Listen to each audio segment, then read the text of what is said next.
नमस्कार, मैं हर्ष अग्रवाल, आपका हेल्थ कोच। और इस वीडियो में हम बात करेंगे स्ट्रेस, एक्सरसाइज और रिलेशनशिप्स यानी कि रिश्तों के बारे में। तो अब हम आते हैं अगले महत्वपूर्ण विषय पर, स्ट्रेस या तनाव। मुझे बहुत तनाव है। तो ये स्ट्रेस है क्या, या इसकी परिभाषा क्या है? तो आप एक बिजनेसमैन हैं, या इंजीनियर हैं, या डॉक्टर हैं, या फिर पुलिस वाले हैं, कोई भी। लेकिन याद रखिए, तनाव या स्ट्रेस एक बहुत ही महत्वपूर्ण प्रणाली है जो हमारे शरीर में बना होता है। मैंने आपको बताया कि हमारा शरीर कंप्यूटर की तरह काम करता है। ब्रूस ली, अगर आपके पास समय है तो आप ब्रूस ली का एक पुराना इंटरव्यू देख सकते हैं, जिसमें वे ऐसा कहते हैं कि अगर आप पानी को ग्लास में डालते हैं तो वह पानी ग्लास बन जाता है, अगर आप उसे मटके में डालेंगे तो वह मटका बन जाएगा, अगर आप उसे किसी बोतल में डालेंगे तो वह बोतल बन जाएगा। आप भी ऐसे ही हैं। स्ट्रेस केवल आपको जीवित रखने के लिए ही है, लेकिन जिस तरह से हम दुनिया में स्ट्रेस को देखते हैं वह बिल्कुल अलग है। अगर आप एक गधे के पास जाएंगे और उससे गाने के लिए कहेंगे तो क्या वह गाएगा? बिल्कुल नहीं। कल्पना कीजिए कि आप एक गंदे नाले के पास बैठे हैं और सुगंध आने की आशा करते हैं, तो क्या आपको सुगंध मिलेगी? नहीं। और केवल इसीलिए कि वो बदबू दे रहा है तो क्या आप उसमें पत्थर फेंकेंगे? अगर आप उसमें पत्थर फेंकेंगे भी तो क्या होगा? उसमें से और अधिक बदबू आएगी। तो हम अपने स्ट्रेस से कैसे जूझें? आपको कहीं जाने की ज़रूरत नहीं है, इसे समझने की कोशिश कीजिए। तो दो तरह की चीज़ें होती हैं, रिस्पॉन्स और रिएक्शन, अनुक्रिया और प्रतिक्रिया। मैंने पिछले वीडियो में आपको कॉन्शियस और सबकॉन्शियस माइंड के बारे में बताया। जब आप इनके बारे में समझ जाएंगे तब आपको स्ट्रेस नहीं आएगा। लोग तो लोग ही रहेंगे, वो तो बोलेंगे ही, लेकिन मुझे कुछ फ़र्क नहीं पड़ेगा। आपको इसे ऐसे ही समझना चाहिए। तो क्या यह आसान है? यह बिल्कुल भी आसान नहीं। जैसे मैंने पहले भी कहा, हमारा दिमाग कंप्यूटर जैसा है। हमें नहीं पता कि हमें चीज़ें कैसे समझनी चाहिए।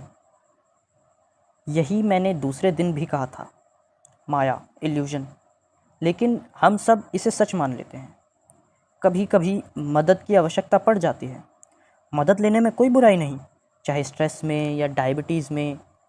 तो अगर हम वापस से सभी चीज़ें देखें, खाने का विचार, शायद आप सब यही सोच रहे होंगे कि यह इस बारे में ही है कि हम क्या खाएं, कब खाएं, कितना खाएं, कैसे खाएं, या कैसे होता है। मैं सभी ग्रुप्स में हूँ और आप सबके प्रश्न मेरे पास हैं, लेकिन जो कोचेज़ आपके पास आपके ग्रुप में हैं वे सब बिल्कुल अलग हैं। तो यह केवल खाने के बारे में नहीं है, अपितु सभी चीज़ों के बारे में है। हमारा अगला विषय है व्यायाम या एक्सरसाइज। मुझे डायबिटीज़ है तो मुझे चलना पड़ेगा। लेकिन आप चल क्यों रहे हैं? क्या आपको डायबिटीज़ की चिंता है? मैंने आपको पहले भी बताया था और अब भी बता रहा हूँ, जिससे यह आपके दिमाग में रह जाए। आवारा, ये शब्द मैंने राज कपूर से लिया है। खुश होना, अगर आप व्यायाम कर रहे हैं तो आपको किसी और चीज़ के बारे में सोचने की ज़रूरत नहीं है, जैसे इंसुलिन, इंसुलिन रेजिस्टेंस या डायबिटीज़। लेकिन अपने आप को खुश रखना, यही आवारा होना है। रामकृष्ण परमहंस, आप उनके बारे में जानते हैं। वे एक मछुआरे थे, कोई पुजारी नहीं। वे बस माँ काली से प्रेम करते थे और उन्होंने दुनिया का सबसे अच्छा शिष्य बनाया और सबसे अच्छा संस्थान भी, क्योंकि वे अपने आप में खुश रहना जानते थे। आप स्वामी विवेकानंद के बारे में जानते हैं कि उन्होंने कितनी किताबें पढ़ीं और भारत के प्रति दुनिया का दृष्टिकोण बदल दिया। तो खुश रहना आपको यह सब दे सकता है, और हम सब यही करते हैं। इनमें से कोई भी किसी से नहीं मिला है। और ये कोचेज़ पूरे भारत में अलग अलग जगह रहते हैं, बल्कि ये 5 अलग अलग देशों से हैं। ये सभी आपकी मदद करेंगे केवल तभी जब आप अपनी मदद करना चाहते हैं। आपको एक्सरसाइज एक सज़ा के तौर पर नहीं करनी है, ना ही यह कोई बदला लेने का विषय है कि अच्छा मुझे इतने कदम चलना है या इतने समय तक करना है। ऐसा नहीं होना चाहिए और इस प्रक्रिया को एंजॉय करना चाहिए। और अब सबसे ज़रूरी विषय, हाँ, कोचेज़ आपसे पूछेंगे कि अगर आप कोचेज़ की मदद लेने के इच्छुक हैं तो। मुझे अपनी पत्नी से प्रॉब्लम है, इसीलिए मैं शराब पीता हूँ। सब पर्सनल बहाने हैं।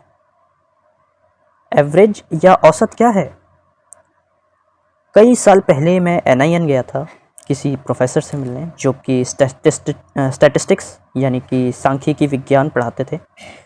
उन्होंने मुझसे कहा कि क्या आप जानते हैं कि मेरे प्रोफेसर ने मुझसे कहा था कि दुनिया में 3 झूठ होते हैं स्टैटिस्टिक्स के बारे में। पहला स्टैटिस्टिक्स, दूसरा स्टैटिस्टिक्स और तीसरा भी स्टैटिस्टिक्स। HbA1c, फास्टिंग, PPB या रैंडम या किसी भी बारे में आपको किसी की भी चिंता करने की आवश्यकता नहीं है। सब कुछ बदला जा सकता है। हम डॉक्टर्स को कुछ पैटर्न देखने होते हैं और वे पैटर्न हमको बताते हैं कि आपके शरीर के साथ क्या गलत है। ये ज़रूरी है और ये कोचेज़ उसे सही करते हैं। और इसके लिए वे आपसे आपके रिश्तों के बारे में पूछेंगे, चाहे वह पत्नी, पति, बच्चे, माता पिता का हो, काम के बारे में, पड़ोसी या किसी भी बारे में। यह ऐसे ही काम करता है।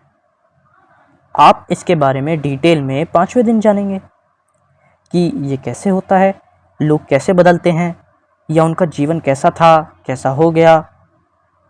तो खाने का विचार, इसका अर्थ है कि यह केवल खाने पर ही निर्भर नहीं करता है। ये कोचेज़ आपको एक टूटा हुआ व्यक्ति नहीं देखते, वे आपको पूरा देखते हैं। वे आपसे बात करके उन दरारों को भरते हैं जिनसे आप टूटा हुआ महसूस कर रहे हैं। तो आप सभी का धन्यवाद आपके धैर्य के लिए और आगे 5वें दिन हम बात करेंगे।